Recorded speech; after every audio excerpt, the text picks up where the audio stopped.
One wrong sound, and he would die. As Onesimus grabbed the silver coins, his hands would not stop shaking, one guard catching him inside the house, and the runaway slave would never leave alive. A young slave was risking everything for one chance at freedom, but escaping the house would become the easiest part of his journey, because he was convinced to go back to the same master he had once betrayed. How did a boy willingly go back to the man he once betrayed? To understand this, we must go back to the beginning of Onesimus' story. A wealthy man named Philemon lived in a large, busy city called Colossae. He was a very important person with a very big house. He was also a Christian. Every week, he opened his beautiful home to host a church. People would gather in his courtyard to sing songs. They would share meals together. They would listen to stories about Jesus. They talked about how God loves everyone equally. But when the church service ended, the beautiful words stopped. The guests went home, and Philemon went back to being a Roman master. And in that big house he owned a slave. His name was Onesimus. Under Roman law, Onesimus was not considered a human being. He wasn't a person with feelings, dreams, or rights. The law saw him as property. He was a living tool, just like a broom or a plow, but with a voice. In fact, his very name, Onesimus, meant useful. He was only kept around because he could work. Imagine what it must have been like for him. Every week, he would stand quietly in the corner of the room, holding a pitcher of wine or a plate of bread. He would listen to Philemon and the guests talk about how God brings freedom and love to the world. But as soon as the meeting was over, he was ordered back to the kitchens. He was yelled at. He was treated like an object. Hearing about freedom while living in a cage is a terrible kind of torture.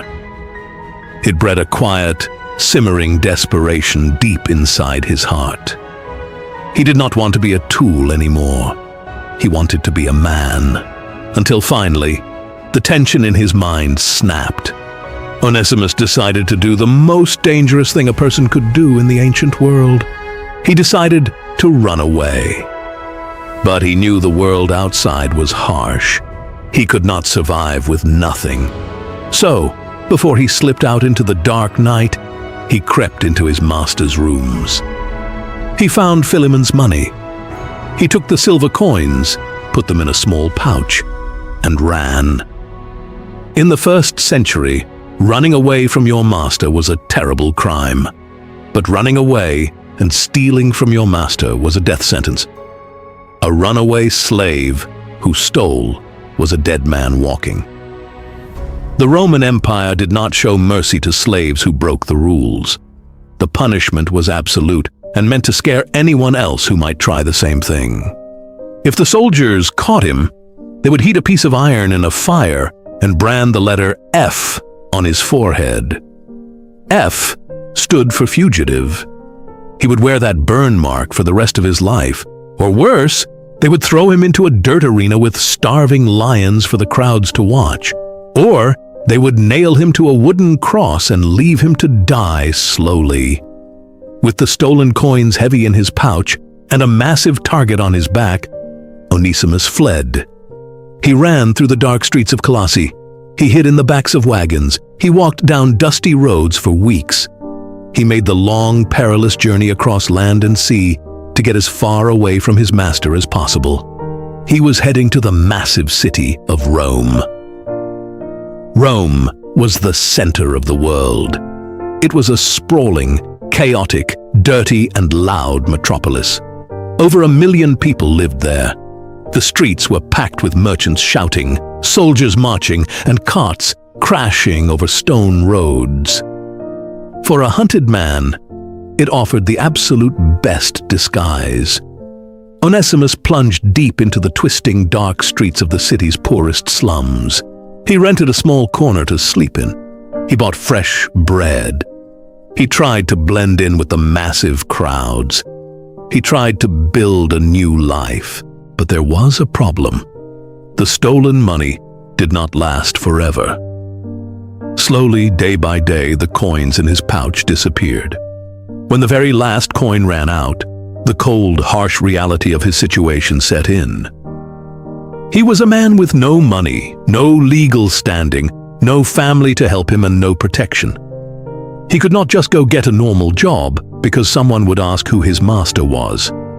He was completely alone. He started to starve, and worse than the hunger was the fear. Every single knock on a wooden door made his heart stop.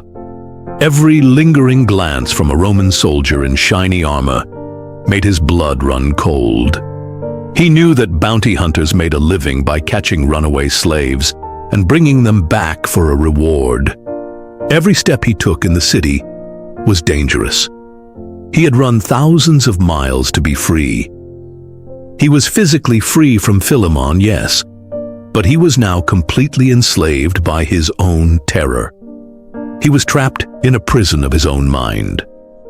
Then, in the middle of this dark, terrifying life, he crossed paths with one man. His name was Paul. Paul was a famous apostle of Jesus, but he was not standing on a stage preaching to thousands of people.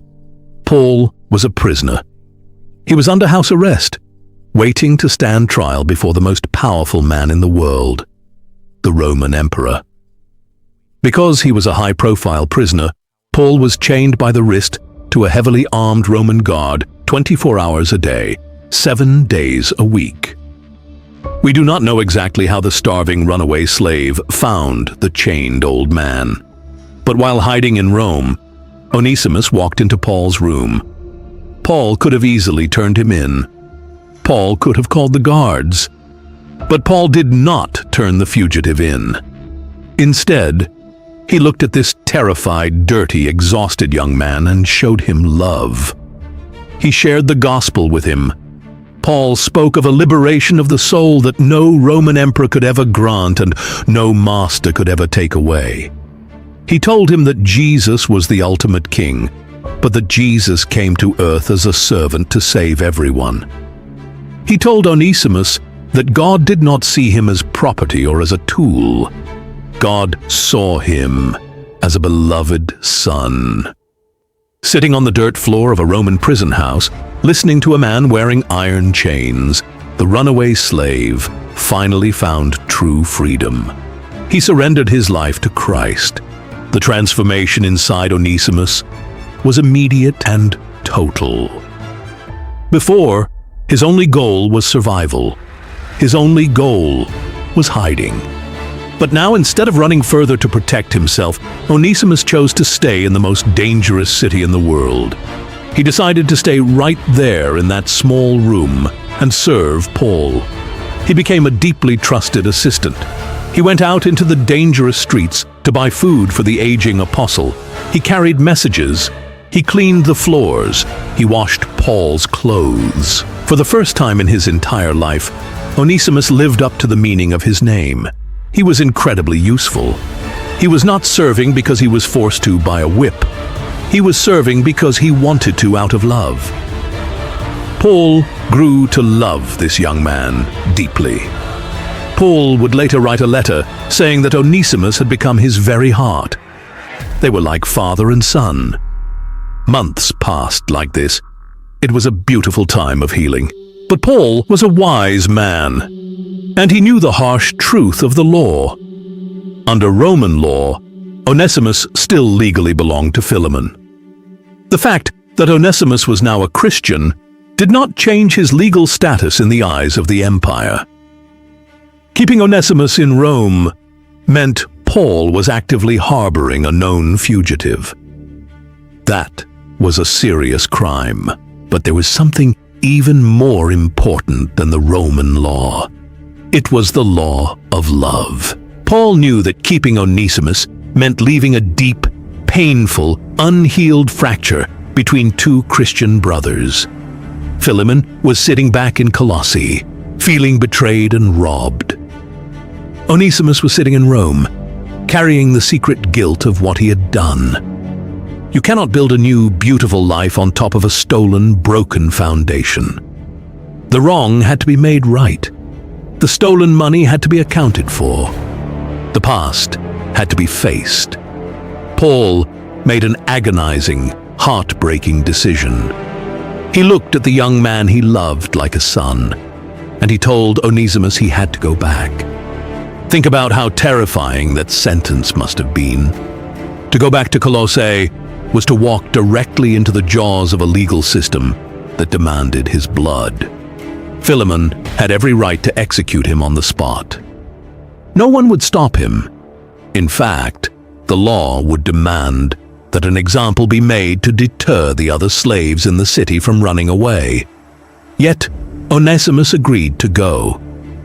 This is the true proof of his changed heart. He was no longer a terrified fugitive running from his past. He was a brave man, filled with faith, willing to face the deadly consequences of his actions to make things right. Finally, he arrived. Onesimus walked up to the big house. The guards surely grabbed him immediately. He was brought into the courtyard to stand before the man he had robbed and abandoned. Philemon looked at his runaway property. But before the chains could be brought out, before the soldiers could be called, Onesimus reached into his clothes and handed Philemon the letter. Philemon unrolled the paper and began to read. In that letter, Paul made a radical, world-changing request. Paul did not use his power as an apostle to order Philemon to release the slave. Instead, he appealed to love. He reminded Philemon that they were all saved by grace. And then he asked Philemon to forgive Onesimus. Paul wrote, "I appeal to you for my son Onesimus, who became my son while I was in chains. He is coming back to you." Then came the line that would echo through history. Paul told Philemon to welcome Onesimus back, no longer as a slave, but better than a slave, as a dear brother. Paul was asking for the impossible. He was asking a wealthy Roman master to completely shatter the social rules of the empire right inside his own home. What about the crime? He was asking Philemon to embrace his runaway property as a spiritual equal. He was asking him to seat a criminal at the same dining table. But what about the crime? What about the silver coins that were stolen? Paul removed that barrier completely. He wrote, "If he has wronged you or owes you anything, charge that to my account. I, Paul, am writing this with my own hand. I will pay it back." Paul took the debt of a guilty man and placed it on his own shoulders. The Bible does not record the exact look on Philemon's face in the moment he finished reading those powerful words, but history tells us the outcome. We know the outcome because the letter itself was saved. It was preserved carefully. It was copied by hand over and over again. And eventually, it was bound into the sacred scriptures of the Christian faith. It is in the Bible today. That never would have happened if Philemon had torn the letter up and executed his slave. It was kept because Philemon did exactly what Paul asked. He dropped his anger. He gave up his rights. He forgave him. And so ends the true story of Onesimus, a man who had every reason in the world to keep running, but chose to turn back. These videos take many hours to make. If you could, please like and subscribe. Also, we want to know which countries our viewers are watching this video from. Please comment the country you are watching from. Thank you. Until the next video.